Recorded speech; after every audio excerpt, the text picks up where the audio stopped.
കൂടുതലായി പറയാനുള്ളത് സെബാസ്റ്റ്യനെ കുറിച്ച്? സെബാസ്റ്റ്യനെ കുറിച്ച് പറയാനുള്ളത്, സെബാസ്റ്റ്യൻ ഒരു സാധുവായിട്ടുള്ള ഒരു വ്യക്തിയാണെന്നാണ് എനിക്ക് തോന്നുന്നത്. എന്നോട് അങ്ങനെയായിരുന്നു ഇത്രയും കാലം. ചേച്ചിയുടെ അറിയോ, പേര് കേട്ടിട്ടുണ്ടോ എപ്പോഴെങ്കിലും? ബിന്ദുവിന്റെ പേര് ഞാൻ കേട്ടിട്ടുണ്ട്, ഇവരുടെ ആരുടെയും പേര് ഞാൻ കേട്ടിട്ടില്ല. ഇങ്ങടുത്ത് കർണാടകയിൽ ധർമ്മസ്ഥല എന്ന് പറയുന്ന സ്ഥലത്ത് 2.5 പതിറ്റാണ്ടിലേറെയായി നടന്നുകൊണ്ടിരിക്കുന്ന കൊലപാതകങ്ങളുടെ കഥ കേട്ട് ഞെട്ടിയിരിക്കുന്ന നമ്മൾ ഇന്ന് ഇതാ കേരളത്തിലേക്ക് ഒരു ധർമ്മസ്ഥല എന്നുള്ളതാണ്.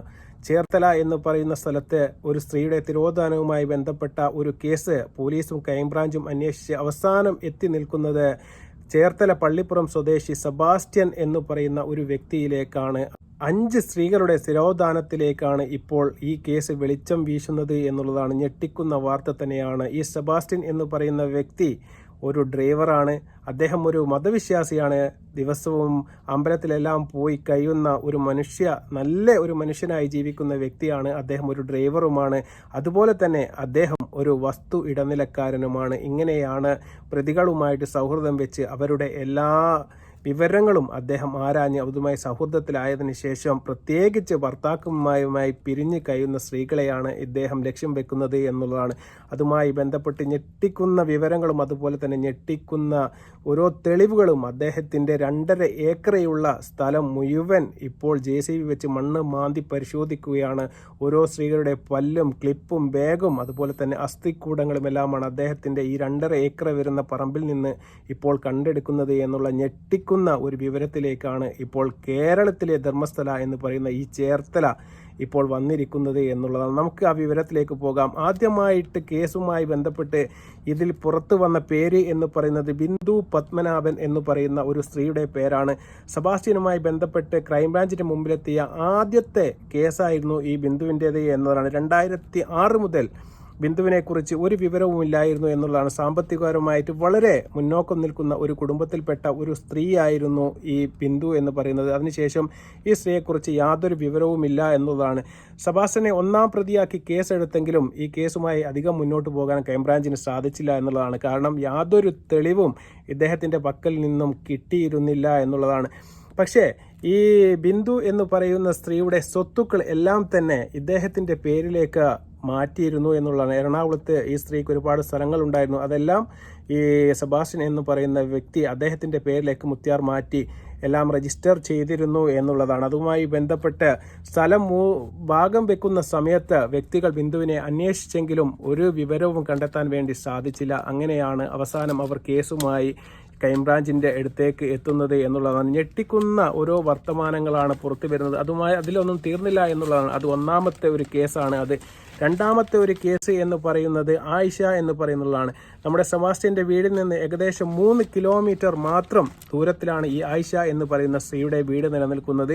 ബാങ്കിൽ പോയി പണം എടുത്തു വരാൻ വേണ്ടി പോയ ആയിഷ പിന്നീട് വീട്ടിലേക്ക് തിരികെ വന്നിട്ടില്ല എന്നുള്ളതാണ്.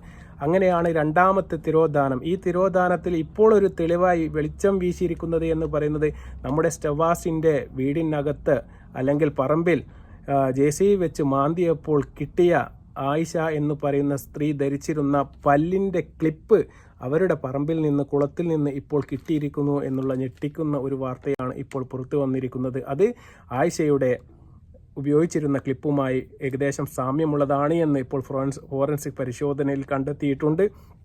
അതാണ് ഏറ്റവും 2-ാമത്തെ ഒരു തെളിവായിട്ട് ഇപ്പോൾ പുറത്തു വന്നിരിക്കുന്നത്. ഈ സ്ത്രീയുമായിട്ടുള്ള ഒരു ബന്ധം എന്ന് പറഞ്ഞാൽ 5 സെന്റ് സ്ഥലം വാങ്ങിക്കൊടുക്കാൻ ഇടനിലക്കാരനായി നിന്നത് ഈ സെബാസ്റ്റ്യൻ എന്ന് പറയുന്ന വ്യക്തിയായിരുന്നു എന്നുള്ളതാണ്. ഇതെല്ലാം ഏകദേശം കൂട്ടി വായിക്കുമ്പോൾ ഒന്നിനോട് ഏകദേശം യോജിച്ചു വരുന്നു എന്നുള്ളതാണ്. 3-ാമത്തേത് എന്ന് പറയുന്നത് ചേർത്തല സിന്ധു.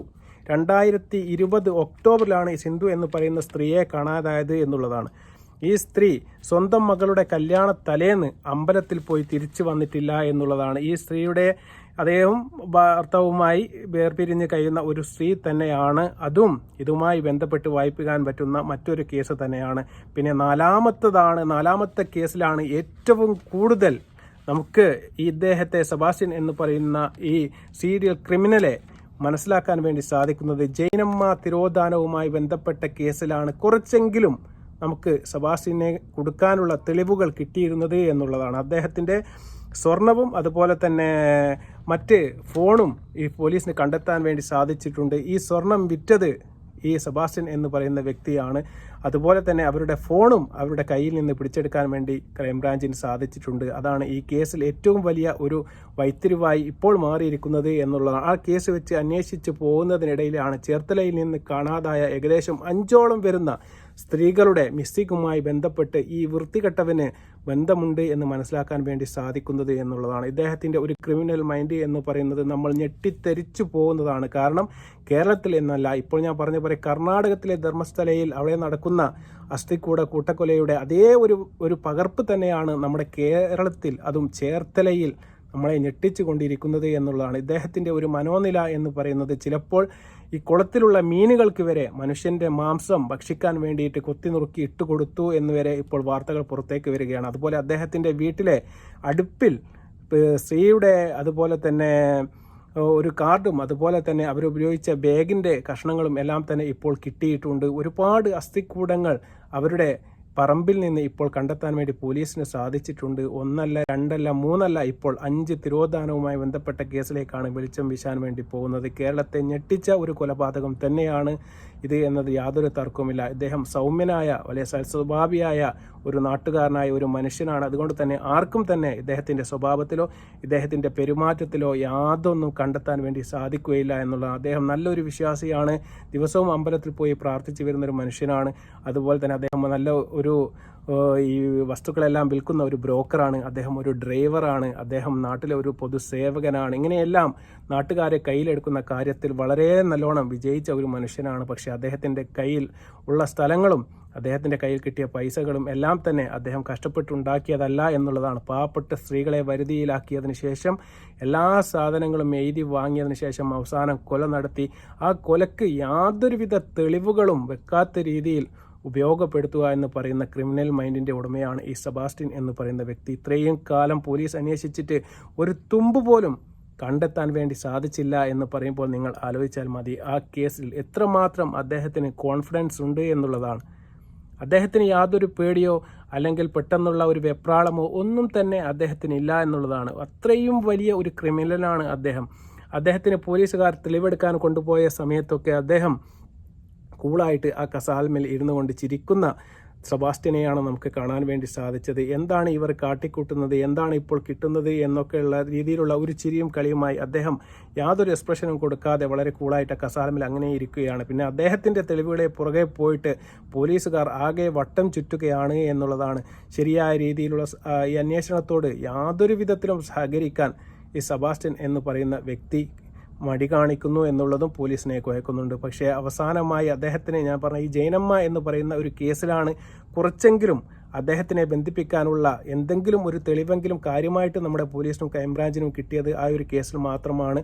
ബാക്കിയുള്ള കേസിലൊന്നും ഇപ്പോഴും തെളിവില്ലാതെ നടക്കുകയാണ് എന്നുള്ളതാണ്. ഇപ്പോൾ കിട്ടിയ അസ്ഥികൂടങ്ങളും അതുപോലെ തന്നെ ബാഗിൻ്റെ കഷ്ണങ്ങളും എല്ലാം ഇനി ഭാവിയിലെ ഫോറൻസിക് പരിശോധനയും മറ്റും എല്ലാം തന്നെ ചേർത്ത് വായിക്കുമ്പോൾ മാത്രമേ ഈ ഒരു കേസിൻ്റെ തുമ്പ് കിട്ടുകയുള്ളൂ. പക്ഷേ അദ്ദേഹം വളരെ എക്സ്പീരിയൻസ്ഡ് ആയിട്ടുള്ള വളരെ അറിവുള്ള ഒരു സീരിയൽ ക്രിമിനലാണ്. അദ്ദേഹം ഒരു പക്കാ ലോക്കൽ ക്രിമിനലല്ല. അതുകൊണ്ട് തന്നെ എത്ര പെട്ടെന്ന് അത് പിടിച്ചെടുക്കാൻ വേണ്ടി സാധിക്കുകയില്ല എന്നുള്ളതാണ്. അദ്ദേഹത്തിൻ്റെ 2.5 ഏക്കർ വരുന്ന സ്ഥലത്തിൻ്റെ പല സ്ഥലങ്ങളും ഇപ്പോൾ എല്ലാ പരീക്ഷണങ്ങളും നടത്തി വരുന്ന സമയത്ത് അവിടെയും ഇവിടെയുമായിട്ട് എല്ലാം തന്നെ എല്ലിൻ്റെ കഷ്ണങ്ങളും അതുപോലെ തന്നെ മുടികളും അതുപോലെ തന്നെ ബാഗുകളും അതുപോലെ തന്നെ പാദരക്ഷകളും സ്ത്രീകൾ ഉപയോഗിക്കുന്ന മറ്റ് സാധനങ്ങളും എല്ലാം തന്നെ കിട്ടിയിട്ടുണ്ട്. മറ്റൊരു കേസുമായി ബന്ധപ്പെട്ട ഇദ്ദേഹത്തിൻ്റെ വീട് സെർച്ച് ചെയ്ത സമയത്ത് ഒരുപാട് കോണ്ടങ്ങളും അതുപോലെ തന്നെ വൃത്തികെട്ട രീതിയിലുള്ള മറ്റ് സാധനങ്ങളുമാണ് അവിടുന്ന് DYSPക്ക് കണ്ടെടുക്കാൻ വേണ്ടി സാധിച്ചത്. അതുപോലെ തന്നെ ഒരുപാട് ഇദ്ദേഹത്തിൻ്റെ പ്രവൃത്തികൾ എല്ലാം തന്നെ സംശയാസ്പദമായിരുന്നു എന്നുള്ളത് ആ നാട്ടുകാർ തന്നെ പലപ്പോഴായിട്ട് പരാതി പറഞ്ഞ ഒരു മനുഷ്യനാണ് ഇദ്ദേഹം. ഇദ്ദേഹത്തിൻ്റെ തറവാട് വീട് എന്ന് പറയുന്ന സ്ഥലം കണ്ടാൽ നിങ്ങൾക്ക് മനസ്സിലാകും, കാട് കയറി കിടക്കുകയാണ്. അത്രയും ഒരുപാട് ആൾക്കാർ താമസിക്കുന്ന ഒരു സെറ്റപ്പ് ഒന്നുമുള്ള സ്ഥലമല്ല എന്നുള്ളതാണ്. അവിടെയാണ് അദ്ദേഹം സ്വൈര്യവിഹാരം നടത്തിയിരുന്നത് എന്നുള്ളതാണ്. പാവപ്പെട്ട ആരുമില്ലാത്ത, ഒന്നുകിൽ ഭർത്താവ് ഉപേക്ഷിച്ച അല്ലെങ്കിൽ ഭർത്താവുമായി വഴക്കിട്ട് കഴിയുന്ന ഒരു സമാധാനവുമില്ലാത്ത സ്ത്രീകളെ, അതും സാമ്പത്തികപരമായിട്ട് കുറച്ച് മുന്നോക്കം നിൽക്കുന്ന സ്ത്രീകളെയാണ് അദ്ദേഹം ലക്ഷ്യം വെക്കുന്നത് എന്നുള്ളതാണ്. അവരുടെ ആ ഒരു വിഷമത്തിൽ അവരെ സപ്പോർട്ട് ചെയ്ത് അവരുമായി ബന്ധപ്പെട്ട് ഇടപഴകിയതിന് ശേഷം അവരുടെ സ്വത്തുക്കളും അവരുടെ കാര്യങ്ങളും അവരുടെ ഭാവി വിവരങ്ങളും എല്ലാം മനസ്സിലാക്കിയതിന് ശേഷം കുറച്ച് കഴിഞ്ഞതിന് ശേഷം മാത്രമേ ഈ കുട്ടികളെല്ലാം തന്നെ മിസ്സായി എന്നുള്ളതാണ്. അതും ഏകദേശം എല്ലാ സ്ത്രീകളും തന്നെ 40-നോടടുത്തോ 40-ന് മുകളിലോ പ്രായമുള്ള സ്ത്രീകളാണ് അദ്ദേഹം കണ്ടെത്തുന്നത്. ഇത്തരം സ്ത്രീകളെ യാതൊരു തെളിവും ഇല്ലാത്ത രീതിയിൽ ഇത്രയും വർഷം അദ്ദേഹം സുഖകരമായിട്ട് അവരുടെ സ്വത്തുക്കളും അവരുടെ പണവും എല്ലാം ഉപയോഗിച്ച് ഇപ്പോഴും വിലസി നടന്നു എന്നുള്ളതാണ്. അദ്ദേഹത്തിൻ്റെ ഈ വയസ്സിൽ പോയും അദ്ദേഹത്തിന് യാതൊരു ക്ഷീണമോ അല്ലെങ്കിൽ യാതൊരു പേടിയോ ഒരു വെപ്രാളമോ ഒന്നും തന്നെ അദ്ദേഹം കാണിക്കുന്നില്ല എന്നുള്ളതാണ്. അദ്ദേഹം രോഗാസ്വസ്ഥനാണെങ്കിലും അദ്ദേഹത്തെ ഇത്തരം കാര്യത്തിൽ യാതൊരു ടെൻഷനും അദ്ദേഹത്തിൻ്റെ മുഖത്ത് നമുക്ക് വായിച്ചെടുക്കാൻ വേണ്ടി പറ്റുകയില്ല. തീർച്ചയായിട്ടും കേരള പോലീസ് അവരുടെ ഡ്യൂട്ടി ചെയ്തുകൊണ്ടിരിക്കുകയാണ്. വരും ദിവസങ്ങളിൽ ഞെട്ടിക്കുന്ന ഒരുപാട് വിവരങ്ങൾ ഇനിയും പുറത്തു വരാൻ വേണ്ടിയുണ്ട്. നമുക്ക് കാത്തിരിക്കാം. ധർമ്മസ്ഥലയെ പോലെ മറ്റൊരു ധർമ്മസ്ഥലയായി നമ്മുടെ ചേർത്തല മാറിയിരിക്കുന്നു എന്നതിൽ നമുക്ക് ഒരുപാട് സങ്കടമുണ്ട്. തീർച്ചയായിട്ടും ഇത്തരം ആൾക്കാരെ നിയമത്തിൻ്റെ മുമ്പിലേക്ക് കൊണ്ടുവരിക എന്നുള്ളത് തീർച്ചയായിട്ടും നമ്മുടെ പോലീസിൻ്റെയും ഇവിടുത്തെ നിയമ സംവിധാനത്തിൻ്റെയും എല്ലാം ചുമതലയാണ്. അത് അവർ നിർവഹിക്കട്ടെ. നമുക്ക് വീണ്ടും നല്ലൊരു വീഡിയോയുമായി വരാം. അതുവരെ നന്ദി, നമസ്കാരം.